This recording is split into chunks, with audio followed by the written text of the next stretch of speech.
प्रिय छात्रों, स्वागत है आपका क्लास 10वीं के एनसीईआरटी मैथ में। और आज के इस लेक्चर में हम लोग त्रिकोणमिति के 5 महत्वपूर्ण प्रश्नों को हल करेंगे, इसलिए वीडियो में लास्ट तक बने रहिए। अगर आप इस चैनल पर नए हैं तो चैनल सब्सक्राइब कर लीजिए और वीडियो को लाइक कर दीजिए। तो आइए स्टार्ट करते हैं। पहला प्रश्न ये कह रहा है कि यदि tan theta plus cot theta बराबर करड़ी में 3 हो तो tan square theta plus cot square theta का मान ज्ञात कीजिए। तो बहुत ही आसान क्वेश्चन है, बस थोड़ा सा यहाँ ध्यान दीजिए। tan theta plus cot theta का मान दिया है करड़ी में 3 और हमें मान ज्ञात करना है tan square theta plus cot square theta का। तो यहाँ पर क्या करना है कि यह जो मान है स्क्वायर में है और यहाँ पर ये जो मान है स्क्वायर में नहीं है। तो हम यहाँ कर क्या करेंगे, दोनों पक्षों का वर्ग कर देते हैं ना। तो यहाँ लिख देंगे वर्ग करने पर। तो इस तरह से tan theta plus cot theta और करड़ी में 3 हो तो हम क्या करेंगे कि दोनों पक्षों का वर्ग कर देते हैं। तो जब वर्ग करेंगे तो ये हो जाएगा tan theta plus cot theta का इस होल स्क्वायर बराबर करड़ी में 3 का होल स्क्वायर। इस तरह से कर लेते हैं। उसके बाद से इसका होल स्क्वायर कर लेते हैं। tan square theta plus cot square theta plus 2 गुणे tan theta into cot theta और इसका मान जो होगा 3 हो जाएगा, क्योंकि जब वर्ग करते हैं तो करनी हट जाती है तो यहाँ से 3 प्राप्त होगा। अब देखिए होगा क्या कि tan थीटा और कॉट थीटा दोनों का जो गुणनफल होता है ना 1 के बराबर होता है। तो यहाँ से लिख सकते हैं tan square theta plus cot square theta plus 2 गुणे 1 बराबर 3। इस तरह से लिख सकते हैं। ठीक, इसके बाद से लिख सकते हैं tan square theta plus cot square theta और प्लस 2 बराबर 3 हो गया।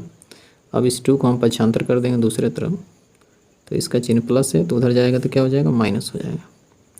तो tan square theta plus cot square theta बराबर हो जाएगा 3 माइनस 2, प्लस चिन्ह है तो माइनस हो गया पक्षांतर करने से।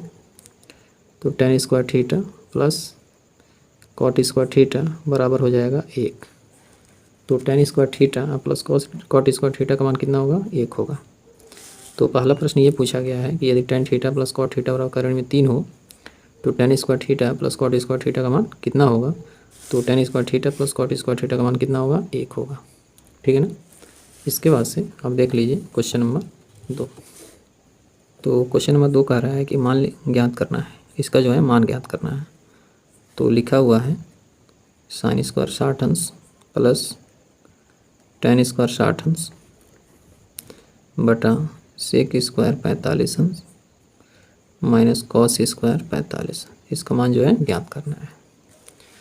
तो क्या करना है कि साइन 60 अंश का मान रख देंगे। तो साइन 60 अंश का मान होता है करड़ी में 3/2 और साइन का यहाँ पर स्क्वायर है तो यहाँ इसका भी स्क्वायर हो जाएगा। और tan 60 अंश का मान होता है करड़ी में 3, तो tan का स्क्वायर है तो इसका भी स्क्वायर कर देंगे। जिसका मान दिया है ना उसका मान रख के और उसका होल स्क्वायर कर देते हैं। नीचे सेक 45 है तो cos 45 का मान कर 1/करड़ी में 2 होता है, तो सेक 45 का मान करड़ी में 2 होगा और इसका स्क्वायर हो जाएगा माइनस। अब cos 45 का मान होता है 1/करड़ी में 2 और इसका स्क्वायर कर देना। ठीक है ना। तो फिर इसको सॉल्व करते हैं। तो होल स्क्वायर जब करेंगे तो करड़ी हट जाएगा, तो यहाँ से मिलेगा 3 और नीचे मिलेगा 4। करड़ी में 3 का वर्ग होगा तो 3 मिलेगा, 2 का वर्ग होगा तो 4 मिलेगा। यहाँ से मिल गया कितना, 3। ठीक, नीचे जो है देखिए करड़ी में 2 है तो इसका जब वर्ग करेंगे ना तो यहाँ 2 मिलेगा और यहाँ पर क्या मिलेगा, 1/करड़ी में 2 है तो जब इसका वर्ग करेंगे ना तो 1 का वर्ग होगा 1 और करड़ी में 2 का वर्ग होगा तो यहाँ से 2 मिल जाएगा। ठीक है ना। इसके बाद से क्या करते हैं कि 4 से 3 में गुणा करके इस 3 को जोड़ देते हैं। 4 3 में 12, 12 3 कितना होगा, 15। 4 3 में 12, 12 3 15, तो हो जाएगा 15/4 ऊपर हो गया।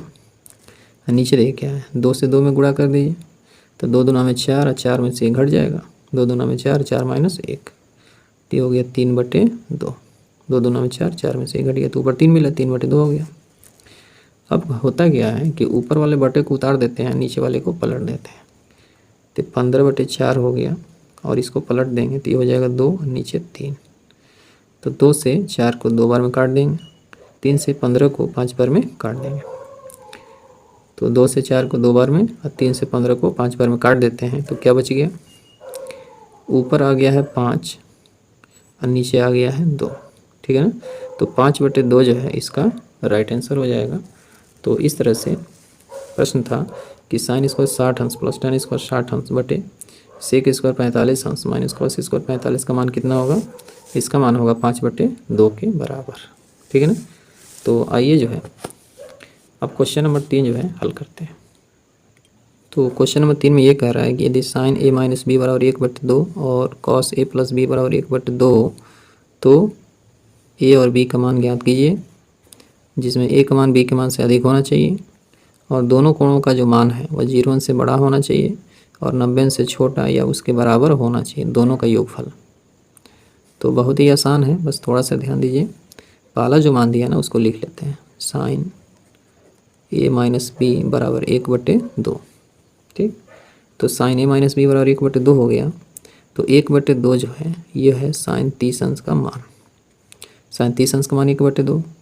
चूँकि ये भी साइन है तो इस मान को भी हम साइन में चेंज कर लेंगे। तो साइन a माइनस बी बराबर 1/2 साइन 30 अंश, क्योंकि साइन 30 अंश का मान 1/2 होता है। अब दोनों तरफ की हम तुलना कर लेते हैं, इस मान की तुलना इस मान से कर लेते हैं। यहाँ साइन है, यहाँ भी साइन है, तो ये हो जाएगा a माइनस बी बराबर हो जाएगा 30 अंश। इसको समीकरण 1 बना लीजिए। ठीक, दूसरा दिया हुआ है कॉस, तो कॉस a प्लस बी बराबर 1/2 और ये कास है तो 1/2 जो है कास के देखते हैं कौन सा अंश मान होता है। कास 60 अंश का मान जो होता है ना 1/2 के बराबर होता है। तो यहाँ से अब इसकी तुलना इससे कर लेंगे, यहाँ कास है यहाँ कास है तो कास कास हट जाएगा, तो यहाँ a प्लस बी बचेगा और यहाँ 60 अंश हो जाएगा। तो a प्लस बी बराबर हो गया 60 अंश, समीकरण नंबर 2। अब समीकरण 1 और 2 को हल कर लेते हैं। समीकरण 1 में a माइनस बी बराबर 30 अंश है, दूसरे में a प्लस बी बराबर 60 अंश है। तो b का जो गुणांक है यहाँ पर और यहाँ पर दोनों समान है लेकिन चिन्ह विपरीत है, इसलिए समीकरण 1 और 2 को जोड़ देते हैं। समीकरण 1 तथा 2 को जोड़ने पर दोनों क्या करते हैं, जोड़ देते हैं। ठीक है ना। तो ये लिख देंगे a माइनस बी बराबर 30 अंश और a प्लस बी बराबर 60 जोड़ देते हैं। जब जोड़ेंगे तो b से b क्या होगा, कट जाएगा, 1 plus b 1 minus b cut जाएगा, तो a और a जो है जोड़ देते हैं तो 2a हो गया और 60 और 30 कितना हो गया, 90 अंश हो गया। 2 से 90 अंश को 45 बार में काट देंगे तो a का जो मान हो जाएगा 45 अंश। ठीक है ना। अब कोण a का मान निकल गया ना, तो इसी मान को अब समीकरण जो है 2 में रख दीजिए तो b का मान निकल जाएगा। ठीक है ना। तो यहाँ लिख देंगे समीकरण 2 से a प्लस बी बराबर हो गया 60 अंश, तो a का मान 45 अंश रख दीजिए, तो यहाँ रख दीजिए 45 अंश प्लस b बराबर 60 अंश, तो b बराबर हो जाएगा 60 अंश और ये 45 यहाँ प्लस चिन्ह के साथ है, 75 होगा तो माइनस हो जाएगा और 60 में से 45 घटा दीजिए तो 15 अंश हो गया, तो b का मान कितना हो गया, 15 अंश हो गया। ठीक है ना। तो इस तरह से जो मान दिया है उससे जो है समीकरण हम 2 बना लेते हैं और दोनों को हल करके a और b का मान ज्ञात कर लेते हैं। a का मान आएगा 45 अंश और b का मान आएगा 15 अंश और a का जो मान है वो b के मान से क्या है, अधिक है। ठीक है ना। तो इस तरह से यह प्रश्न जो है सॉल्व हो गया। अब आइए देखते हैं क्वेश्चन नंबर 4 जो काफ़ी इंपॉर्टेंट है। सिद्ध करना है cos square theta plus cos square theta into cot square theta बराबर कॉट स्क्वायर थीटा। लेफ्ट का मान सिद्ध करके हमको राइट का मान प्राप्त करना है। तो लेफ्ट हैंड साइड ले लेते हैं, cos square theta plus cos square theta into cot square theta, comma ले लीजिए आप, कॉस स्क्वायर थीटा को कामा ले लीजिए। ठीक है ना। तो यहाँ से जब ये कॉमन हो जाएगा ना तो यहाँ से 1 बचेगा और यह जब कॉमन हो गया तो यहाँ से बचेगा कितना, कॉट स्क्वायर थीटा। ठीक है ना, ये हो गया। तो कॉस स्क्वायर थीटा और 1 प्लस कॉट स्क्वायर थीटा का सूत्र होता है कॉसिक स्क्वायर थीटा। ठीक है ना। 1 प्लस कॉट स्क्वायर थीटा का सूत्र होता है कॉसिक स्क्वायर थीटा। तो अब क्या होगा, कॉस स्क्वायर थीटा और कॉसिक स्क्वायर थीटा को हम लिख सकते हैं 1/sin स्क्वायर थीटा। ठीक है ना। 1 प्लस कॉट स्क्वायर थीटा का सूत्र होता है कॉसिक स्क्वायर थीटा और कॉसिक का सूत्र होता है 1/sin, तो इसका स्क्वायर है तो इसका भी स्क्वायर हो जाएगा।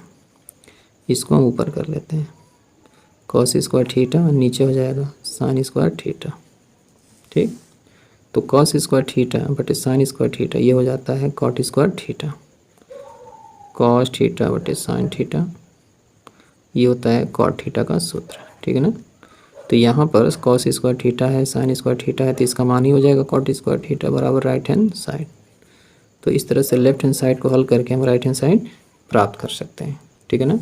तो इसमें ये सिद्ध करना था कि cos square theta plus cos square theta into cot square theta का जो मान होगा वो कॉट स्क्वायर थीटा के मान के बराबर होगा, और इस तरह से जो है हम प्रूव कर सकते हैं, ठीक। और ये क्वेश्चन नंबर 5 देख लीजिए। बिंदु सी पर समकोण, एक समकोण त्रिभुज ABC में, यह कोई जो है समकोण त्रिभुज है जो सी पर समकोण है, इसको ए मान लीजिए, इसको बी मान लीजिए। सी पर समकोण है मतलब ये 90 अंश का है। प्रश्न ये कह रहा है कि tan A का मान कितना है, 1 है। और अब जानते हैं कि जो tan A का मान 1 किसके लिए होता है, tan 45 अंश के लिए होता है। tan A बराबर 1 और 1 जो है tan 45 अंश का मान होता है। तो अब हम इसकी और इसकी तुलना कर लेते हैं। tan A बराबर हो गया tan 45 अंश, तो A बराबर कितना होगा 45 अंश। तुलना करने पर इधर भी tan इधर भी tan, तो यहाँ कोण A है, यहाँ 45 अंश है, तो A का मान निकल गया 45 अंश। अब हमें सिद्ध करना है कि जो लेफ्ट हैंड का मान है वो राइट हैंड के मान के क्या होगा, बराबर होगा। लेफ्ट हैंड मान में कोण A का मान रखेंगे और इसको सिद्ध करके राइट हैंड साइड का मान प्राप्त कर लेंगे। तो यहाँ लिख देते हैं left hand side 2 sin A into cos, ये लेफ्ट हैंड साइड है, मान रखते हैं A का 45 अंश, 2 sin 45 अंश इंटू कॉस 45 अंश। यहाँ भी ये है यहाँ भी है, तो दोनों जगहों पर A का मान 45 अंश रखेंगे। तो 2 गुणे 45 का मान होता है साइन 45 का मान 1/2 में 2 होता है, और cos 45 का भी मान होता है 1/2 में 2, ठीक। अब क्या करेंगे, देखिए ऊपर का ऊपर गुणा होगा, 1 से 1 में गुणा होगा 1 हो जाएगा। सजाती करणी का जब गुणा करते हैं ना तो करणी हट जाएगा, है ना। तो करणी में 2 से करणी में 2 में गुणा होगा तो 2 प्राप्त होता है, क्योंकि 2 का 2 में गुणा होगा तो 4 होगा, करणी में 4 होगा, करणी में 4 का वर्गमूल 2 होता है, तो 2 से 2 क्या हो गया, कैंसिल। तो क्या मिल गया, 1। और यही देखिए हमें सिद्ध भी करना है कि 2 sin A into cos A का मान कितना होना चाहिए, 1 होना चाहिए। और इस तरह से हमने सिद्ध कर दिया कि लेफ्ट हैंड साइड का जो मान है उसी में A की जगह पर 45 अंश हमने रखा और राइट हैंड साइड का मान 1 आ गया, अर्थात राइट हैंड साइड आपका मिल गया लेफ्ट हैंड साइड बराबर राइट हैंड साइड। तो इस तरह से जो है हम लोगों ने ये 5 महत्वपूर्ण प्रश्नों को हल कर लिया है। अगर वीडियो अच्छी लगी हो तो इसे लाइक कर दीजिएगा और चैनल को सब्सक्राइब कर दीजिएगा, ठीक है। तो इसी तरह से बोर्ड एग्जाम से रिलेटेड जो है महत्वपूर्ण प्रश्नों को मैं बनाऊंगा, और आप इन प्रश्नों को अच्छी तैयारी करके अपनी तैयारी को और बेहतरीन बना सकते हैं, ठीक है। मिलते हैं नेक्स्ट वीडियो में।